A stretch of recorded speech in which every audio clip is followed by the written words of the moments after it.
বাদ দিন না, বাড়ির লোক চলা এতে আছে আর আপনারা এখানে শিয়ালদহের দিকে যাওয়ার পথে দুর্ঘটনার কবলে কাঞ্চনজঙ্ঘা এক্সপ্রেস। ঘটনায় মৃত্যু হয়েছে 5 জনের, জখম বহু যাত্রী। রেল সূত্রে খবর, নিউ জলপাইগুড়ি স্টেশন থেকে সোমবার সকালে নির্ধারিত সময়ে রওনা দিয়েছিল কাঞ্চনজঙ্ঘা এক্সপ্রেস। নিজবাড়ি এবং রাঙাপানি স্টেশনের মাঝে দুর্ঘটনাটি ঘটে। পেছন দিক থেকে একটি মালগাড়ি এসে ওই ট্রেনে ধাক্কা মারে বলে খবর। সংঘর্ষের তীব্রতায় কাঞ্চনজঙ্ঘা এক্সপ্রেসের পেছন দিক থেকে পরপর 2টি কামরা লাঞ্ছিত হয়ে পাশে ছিটকে পড়ে। ট্রেন থেকে ছিটকে যাওয়া কামরা দুটি দুমড়ে মুচড়ে গিয়েছে। একটি কামরা লাইন থেকে ওপরের দিকে উঠে রয়েছে, তার নিচে ঢুকে রয়েছে মালগাড়ির কামরা। স্থানীয়রা উদ্ধার কাজে হাত লাগিয়েছেন। যে লাইনে দুর্ঘটনাটি ঘটেছে কলকাতা থেকে শিলিগুড়ির সঙ্গে রেল যোগাযোগের প্রধান লাইন সেটাই, ফলে আপাতত দূরপাল্লার ট্রেন চলাচল সাময়িকভাবে বন্ধ রাখা হয়েছে। যুদ্ধকালীন তৎপরতায় উদ্ধার কাজ শুরু হচ্ছে। আমরা শিলিগুড়ি থেকে আমরা যাচ্ছিলাম, আমি মালদা, ঠিক আছে। এবার পেছনে আমাদের গাড়ি ছিল সামনে কাঞ্চনজঙ্ঘাতে, পেছন থেকে মালগাড়ি পুরো চাপিয়ে দেয়। এবার সামনে আমরা ছিলাম, পেছনের 2টো বগি অলরেডি উল্টে গেছে, যে এখন পর্যন্ত অনেক লোক মারা গেছে।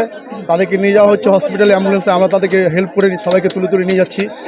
এর মধ্যে বহুত লোকের মৃত্যু হয়ে গেছে, অলরেডি 2টো লোক মারা গেছে আর অনেক লোক আহত হয়েছে। এখন পর্যন্ত খোঁজাখুঁজি চলছে, বগির নিচে সব পড়ে আছে। এই ট্রেনটা কি দাঁড়ানো ছিল? এই ট্রেনটা অলরেডি, এই ট্রেনটা দাঁড়ানো ছিল না, এই ট্রেনটা হচ্ছে যাচ্ছিল। এটা ওটা আস্তে আস্তে যাচ্ছে, ওটা পেছে পেছে, এটা জোরে ছিল একটু। আমাদের ট্রেনটা আসতে ছিল, যদি জোরে থাকতো আমাদের ট্রেনটা আরও বড় দুর্ঘটনা হতো। প্রশাসন এখন বর্তমানে আমাদের প্রথমত অ্যাম্বুলেন্স ছিল না, তারপরে অ্যাম্বুলেন্স এখন বর্তমানে আমরা সব ডাকাডাকির পরে অ্যাম্বুলেন্স সব একটা একটা করে আসছে আর কি। প্রথমত অ্যাম্বুলেন্স একটাও ছিল না, তারপরে আমরা বলার পরে ফোন করে করি সবকে, 2টো অ্যাম্বুলেন্স এখন পর্যন্ত এসছে। তারপর সবকে এখন ট্রেন হয়েছে, সবাইকে নিচে হচ্ছে আর কি।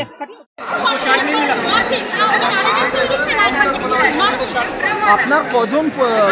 আমার মামা সার্ভিস করে, আরএমএস এ। সেখান থেকে আমাদের ফোন করছে, আমরা যোগাযোগ করার চেষ্টা করছি, কিচ্ছু না। এরা ওখানে পাঠাচ্ছে, আমরা এখানে কারণ ওনাদের বডি আলাদা হয়, ওনাদের বডিটা কর্মী আলাদা হয়, কর্মী তো ডিপার্টমেন্টের আলাদা হয়। পুরো কিছু দিতে পারছে না। ওখানে গেছিলাম, বলছে মানবেন্দ্র, আমাদের কাছে খবর আছে মানবেন্দ্র হসপিটালে নিয়ে গেছে, কিন্তু ওখানকার কিছু আমরা মানে গুগল ঘেটেও কিছু যোগাযোগ করতে পারছি না, কিছু পাচ্ছি না। এখানে কি বলছি, এখানে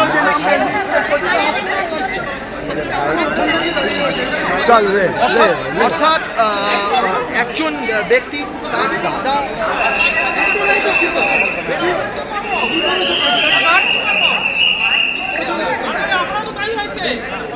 পাচ্ছি না, দাদাকে দাদার কোনো পাচ্ছি না।